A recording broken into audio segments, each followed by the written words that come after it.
Olá, personal. Hoje nós vamos falar especificamente de duas síndromes que afetam grande parte dos nossos alunos, o ombro dos nossos alunos, que é a síndrome do impacto e a síndrome da escápula alada. Então, nós vamos trazer aqui como que a gente pode, numa visão do personal clínico, que é aquele personal que consegue enxergar além, que consegue enxergar onde está a disfunção, como que a gente pode lidar para trazer uma restauração da função, um melhor movimento e, com isso, prevenir as lesões e melhorar a performance. Tá bom? Então, a articulação do ombro, quando a gente fala em ombro, normalmente a gente está pensando ali na glenomeral, que é uma articulação. Mas quando a gente fala em cintura escapular, que é o complexo, né, do ombro, a gente está falando em 4 articulações que trabalham juntas, que é a articulação glenomeral propriamente dita, que é o húmero conectado à glenoide da escápula, mas a gente tem a própria articulação escápulo-torácica, que é a escápula conectada com o gradil costal. A gente tem a conexão da escápula com a clavícula, que é a articulação acrômio-clavicular, e a gente tem a articulação da clavícula com o externo, que é a articulação externo-clavicular. Todas essas articulações precisam estar em harmonia e trabalhando bem para que haja função nessa cintura escapular, para que esse movimento seja fluido. Então, para a gente poder expandir a nossa visão e olhar com um pouquinho mais de profundidade para tudo isso, eu vou compartilhar minha tela com vocês e, através dos slides, a gente consegue observar isso de uma forma mais didática, tá bom? Então, vamos lá, vamos falar dessa articulação que é a harmonia, né, entre mobilidade e estabilidade. Vamos falar hoje também sobre lesões, sobre exercícios. Então, como eu tinha dito para vocês, é importantíssimo a gente olhar para a cintura escapular como um todo.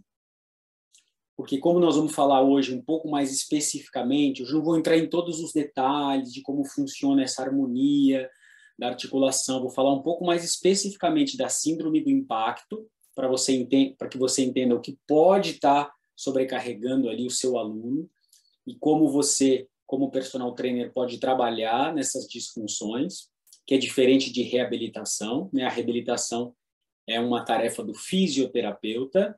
Nós, como personagens, podemos trabalhar em identificar o que não está funcional, o que não está funcionando bem, e trabalhar para restaurar essa função. Porque a restauração dessa função que vai melhorar o movimento, e muitas vezes a causa da própria síndrome do impacto nem está na própria acrômio clavicular, que é onde ela acontece, né? Porque a síndrome do impacto acontece ali embaixo do acrômio, é o acrômio impactando com o húmero.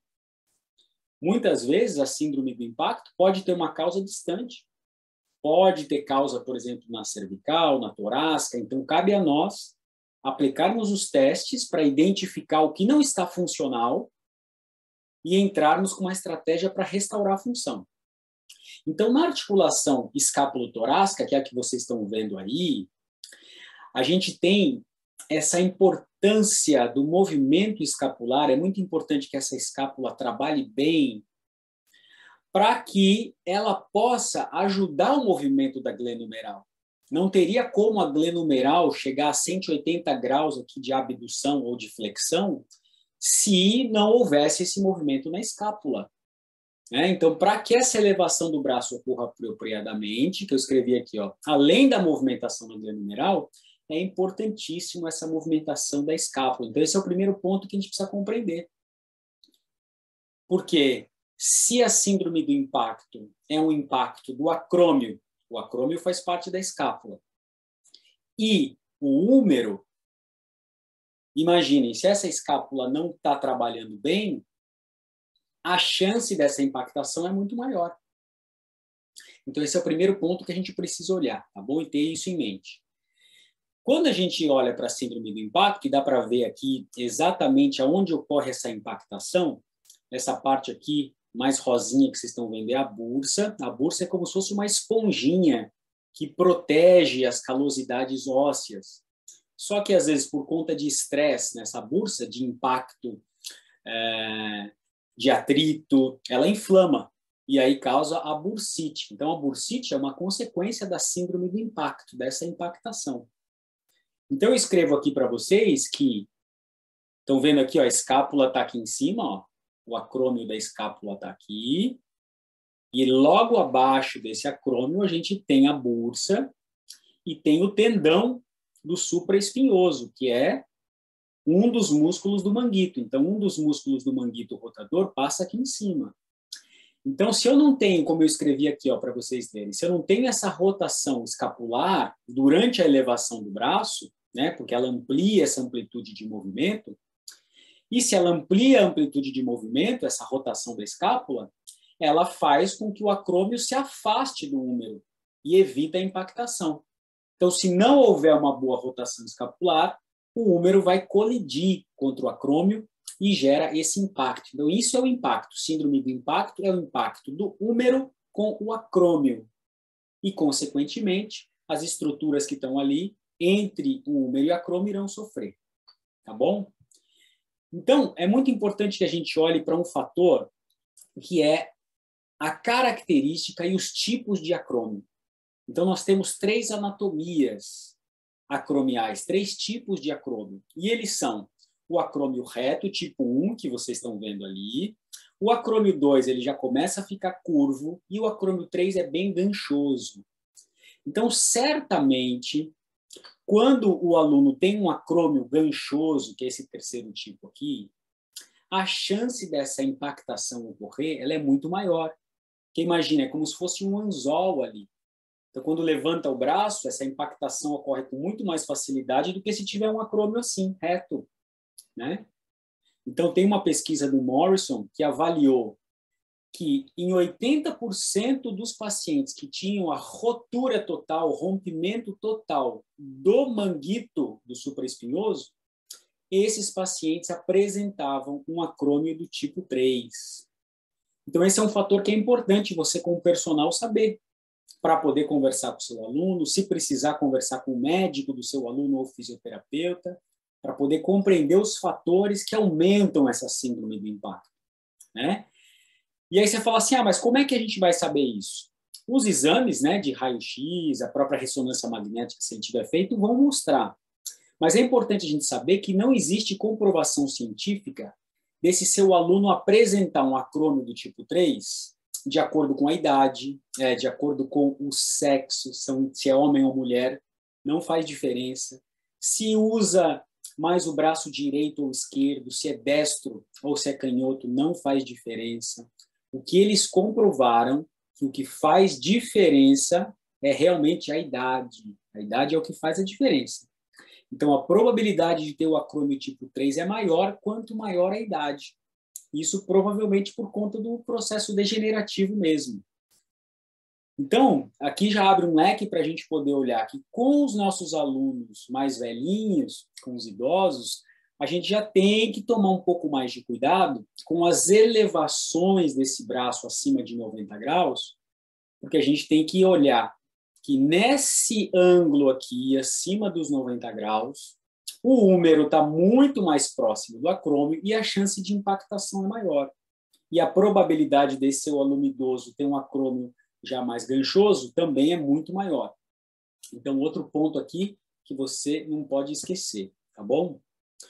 Outra pesquisa muito interessante é que vários estudos já mostraram que a fraqueza do grupamento do manguito rotador, e o manguito rotador, em outras aulas aqui eu já trouxe para vocês, que a função do manguito rotador, para que serve o manguito rotador? Ele é um músculo estabilizador. O que ele estabiliza? Ele estabiliza a cabeça humeral na fossa glenoide. Então, ele é uma harmonia entre 4 músculos que faz com que a cabeça humeral fique bem centralizada e fique evitando essas oscilações. Então, um manguito bem treinado, e tem várias formas da gente treinar esse manguito, e é importante esse treinamento, e ele trabalha em diversas situações, não é só trabalhando rotação interna ou externa. Eu dou até o exemplo aqui da direita, que é um crucifixo invertido, e que trabalha também o manguito rotador, aqui principalmente os rotadores externos. Então, o que acontece? Um manguito destreinado, esses estudos já mostraram que essa fraqueza desse manguito leva a uma superiorização da cabeça do húmero, levando ao fenômeno do impacto. Então, é outra coisa importante de você saber, que se você tem um manguito mais bem treinado, mais funcional, ele vai evitar que essa cabeça humeral fique impactando. Então, é uma ótima estratégia também para estabilizar essa síndrome do impacto e para manter a cabeça humeral bem posicionada. Tá bom? Então, agora nós vamos fazer o seguinte, para que você compreenda melhor a síndrome do impacto, eu trouxe aqui um vídeo em 3D, em 3 dimensões, de uma caveirinha, que mostra claramente para a gente como isso acontece, como acontece essa impactação do húmero com o acrômio em 3 dimensões, e mostra essa relação da sutil rotação interna e externa do húmero. Vocês vão ver como essa sutil rotação interna que acontece no húmero pode aumentar essa impactação. Tá bom? Então, vou até descompartilhar a minha imagem aqui da tela, vou diminuir melhorzinho. Vou diminuir aqui a minha imagem, para que vocês possam enxergar bem esse vídeo.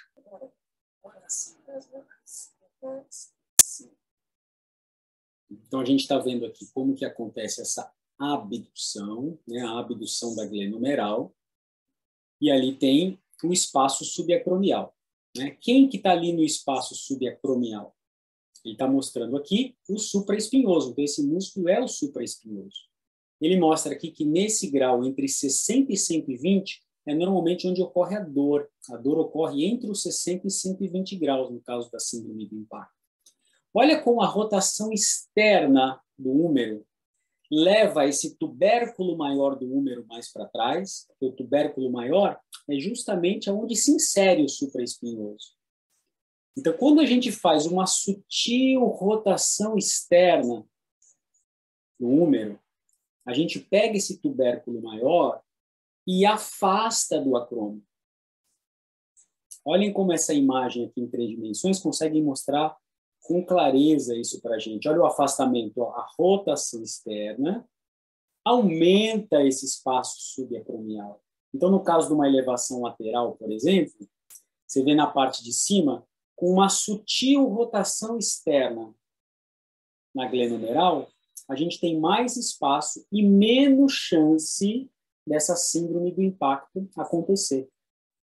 Então, essa compreensão para nós personagens é fundamental. É muito importante. Isso que faz a diferença são pequenos ajustes que fazem a diferença e conseguem mostrar isso para a gente. Aí você fala assim para mim, mas isso acontece só na elevação lateral? Não, não é.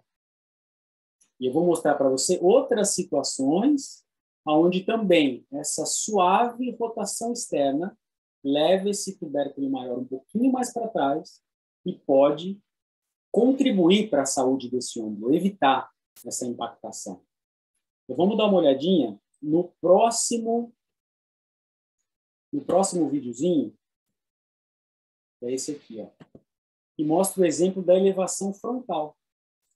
Olha na elevação frontal como isso também ocorre. Aqui dá para a gente ver bem, ó, quando eu faço a rotação externa, olha como abre o espaço, e olha como a rotação interna, quando esse peso está paralelo ao chão, diminui esse espaço.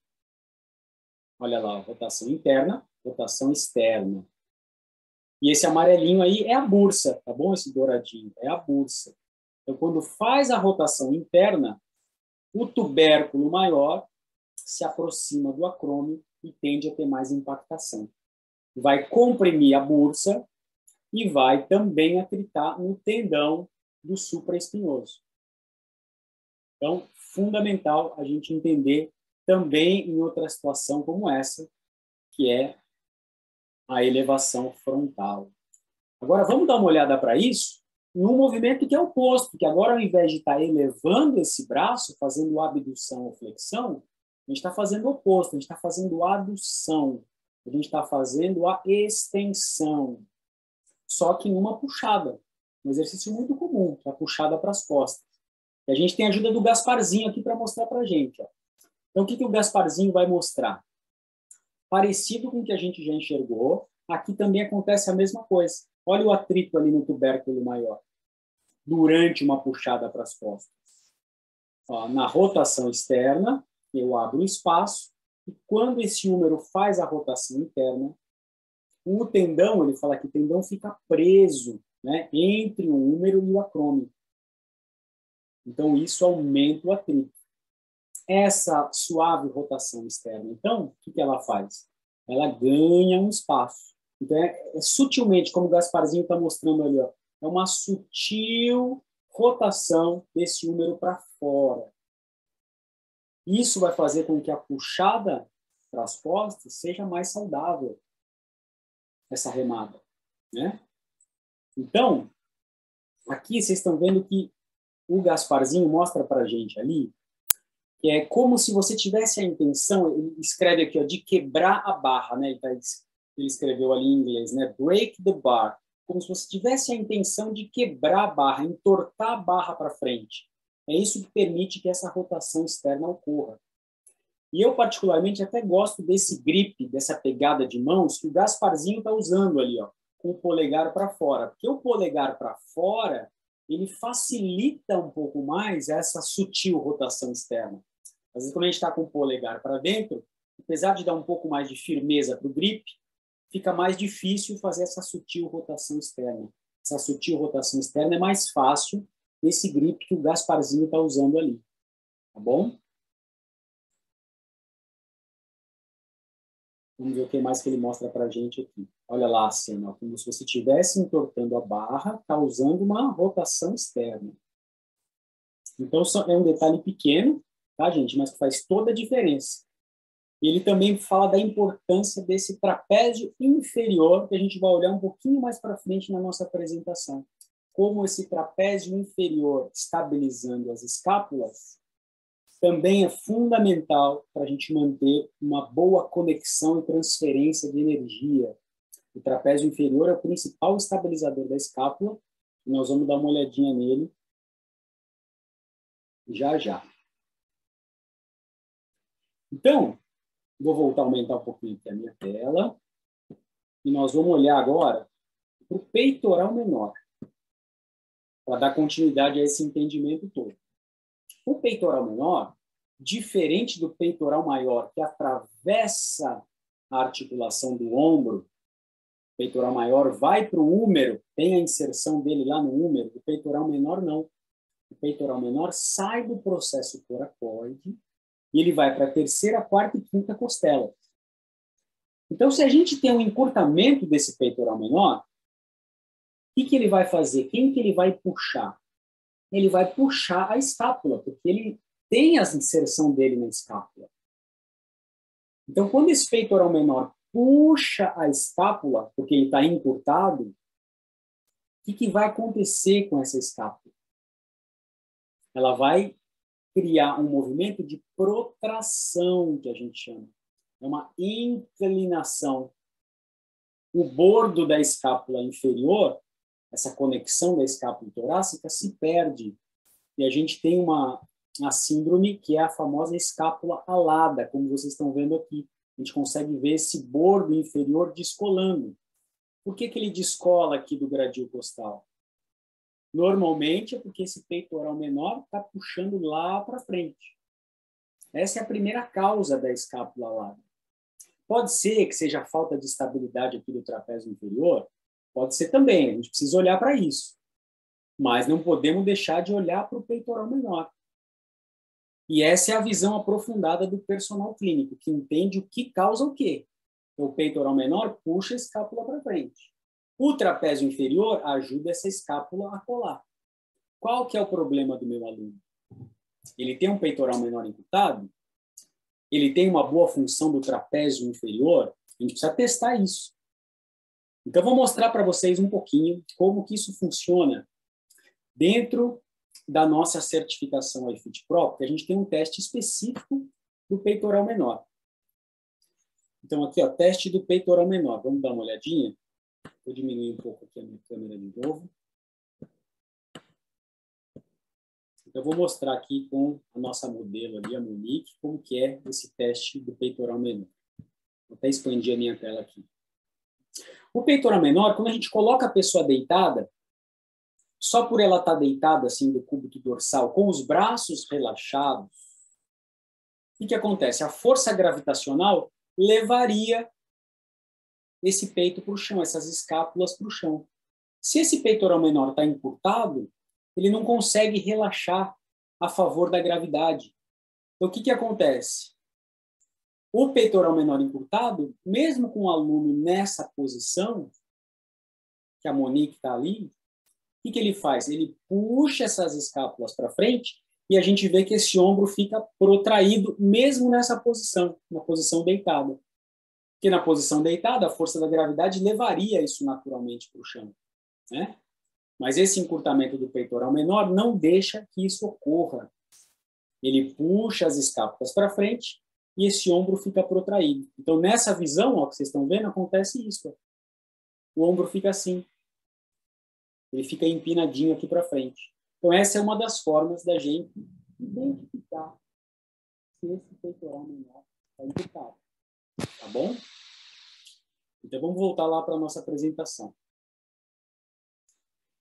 Então, aqui, o primeiro ponto que eu preciso olhar é para o encurtamento do peitoral menor. A gente sempre olha primeiro para quê? Para mobilidade. Mobilidade vem sempre primeiro. Não adianta eu querer corrigir com o trapézio inferior, a colar essa escápula, a fortalecer, se eu tenho um peitoral menor ali muito encurtado, puxando essa escápula para frente. Então, primeiro eu preciso descobrir se esse peitoral menor está encurtado. Descobrindo se esse peitoral menor está encurtado, precisamos entrar com uma estratégia de trazer função novamente, então de restaurar a função. E hoje nessa aula não dá tempo de trazer tudo isso, porque a gente teria que entrar com a liberação miofacial, teria que entrar com alongamentos específicos para o peitoral menor também. Então, não vai dar para trazer, não tem tempo para trazer isso nessa aula de hoje aqui. Mas depois que a gente olha para o peitoral menor, aí o próximo passo, qual seria o próximo passo? Após liberar e ganhar flexibilidade no peitoral menor, qual a estratégia para melhorar essa congruência, essa conexão escápulo-torácica? Aqui um outro exemplo desse menininho aqui, o bordo da escápula bem descolado. O próximo passo é a gente olhar para o serrátil anterior, que é um músculo muito importante na restauração da função dessa escápula lá.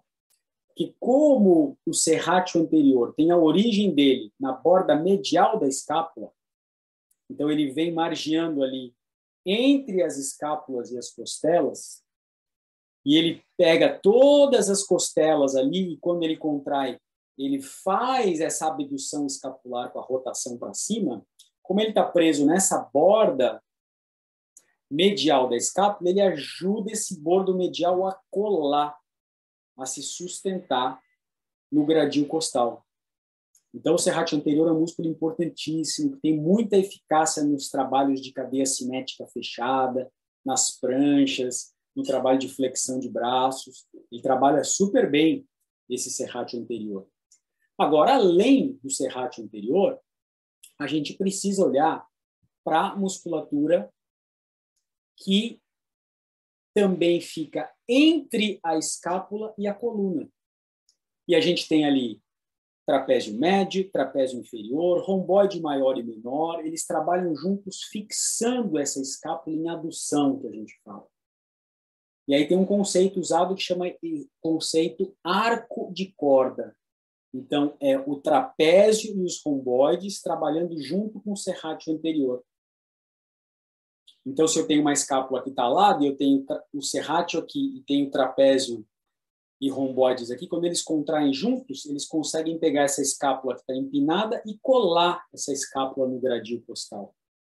Então, é fundamental esse trabalho simultâneo de ativação de serrátil, de ativação de trapézio, para que essa escápula também fique mais congruente, mais colada e conectada no gradil costal. E isso vai melhorar toda a eficiência de toda a cintura escapular e é muito importante para que aquele impacto não ocorra.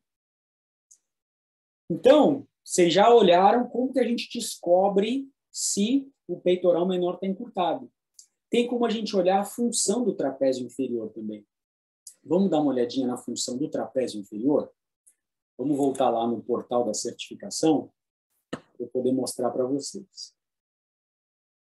Então, aqui no portal da certificação, como o ombro é um módulo complexo, né? A gente tem aqui o módulo 11, é todo de ombro. Então, a gente tem todos esses testes aqui, várias práticas no módulo 11, e depois a gente tem o módulo 12, que é outro módulo só sobre ombro. E nesse segundo módulo só sobre ombro, a gente tem um teste, que é um teste específico do trapézio inferior. Então, esse teste é muito interessante, porque ele mostra para a gente o quê? A capacidade que esse trapézio inferior tem de ativar e estabilizar a escápula. Se esse trapézio inferior não está trabalhando bem, ele não vai conseguir conectar essa escápula no gradil costal. Então, depois que eu olho para o peitoral menor, é muito importante que a gente olhe para o trapézio inferior também. Então, eu explico esse teste aqui, como é que funciona. Então, o teste é nessa posição, a gente fica ali abaixado.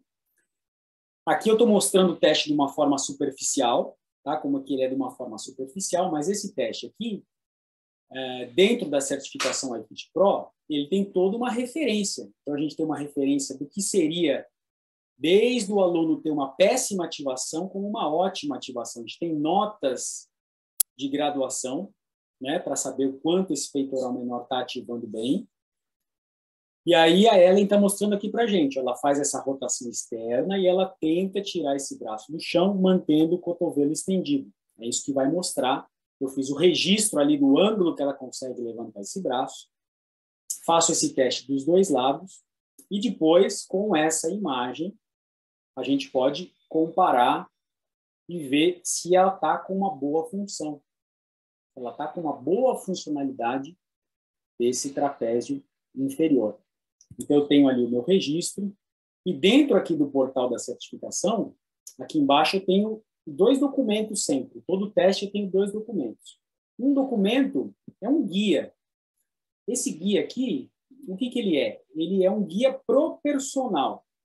O personal aqui tem nesse guia como que ele deve seguir um passo a passo da aplicação do teste. Então, vocês têm aqui tanto o vídeo, de como deve ser executado esse teste, mas tem também um manual. Esse manualzinho aqui, ele mostra o quê? Ele mostra qual que é a função desse teste, né? Então, aqui seria uma execução muito boa desse teste. A gente vê ali o braço bem estendido, a palma virada para cima, né? Então, mostra aqui todos os checkpoints. Checkpoints é tudo que eu tenho que seguir. Eu tenho que sentar sobre o calcanhar, levantar o braço, no máximo que der para frente. Então, tem todo um roteiro, até onde é o posicionamento da câmera. Então, isso que vai mostrar e que vai diferenciar você como personal. Poder aplicar um teste e poder, em cima desse teste que você está aplicando, ter uma referência para poder montar o treinamento do seu aluno. E é isso que um profissional da saúde faz, que nós somos, né? Como eu sempre trago para vocês, um médico nunca vai sair tratando um paciente sem fazer um exame, sem fazer uma avaliação. São esses testes que vão nos dar informação para a gente prescrever o nosso treinamento. Tá bom? E aí eu não podia deixar de falar aqui, nessa apresentação sobre o ombro, sobre esse último slide aqui, que é um estudo retrospectivo feito pelo Gross, e que mostrou nesse estudo retrospectivo quais são os 3 exercícios onde a incidência de lesão para glênula humeral é maior. O estudo retrospectivo foi feito nos Estados Unidos, esse estudo, e depois que a pessoa se machucava e ia a um ortopedista, o ortopedista perguntava: como você se machucou? E aí eles conseguiram coletar, ao longo dos anos, os exercícios onde as pessoas relatavam: não me machuquei nesse exercício, me machuquei naquele. Os 3 exercícios onde as pessoas mais machucavam o ombro são esses 3 exercícios: o pec deck, o desenvolvimento para ombros, levando a barra atrás da cabeça, e a puxada para as costas, levando a barra atrás das costas. Como eu costumo sempre dizer aqui para vocês, não existe exercício certo e exercício errado. O que existe para a gente é falta de informação e a gente não olhar para quem que a gente está prescrevendo isso, para que cliente é, com qual o objetivo. E isso tem que ser o nosso guia mestre, poder olhar para quem que é isso, né? E entender ao mesmo tempo que sempre que eu coloco o ombro nessa posição aqui, que vocês veem que os três têm a mesma posição, né? É uma posição de abdução com essa rotação externa, numa amplitude que leva a articulação próxima do limite dela de mobilidade, né? Então é mais difícil levar uma barra atrás da cabeça do que fazer com essa barra aqui no peito. Tem uma margem de segurança. Se eu estou trazendo essa barra no peito, a própria glenumeral aqui fica no plano da escápula, que é um plano de 30 graus, né? Se eu estou levando essa barra lá atrás da cabeça, eu já não consigo manter esse plano da escápula de 30 graus. Já posso levar a articulação do meu aluno a uma amplitude além do que o corpo dele permite. Então, é muito importante a gente olhar para isso também. Tá bom? Então, essa aula aqui de ombro foi uma aula um pouco mais específica sobre essas duas lesões e principalmente a síndrome do impacto, que é a lesão que mais acomete os nossos alunos, e a gente precisa ter esse olhar específico para o que é a síndrome do impacto, o que agrava, e entender como tudo isso se comunica, tá bom? Então, tentei trazer essa clareza aqui para vocês hoje, espero que vocês tenham gostado. Se puderem, coloca aqui nos comentários, é importante para eu saber também o que você achou dessa aula. E nos vemos numa próxima aula. Até lá!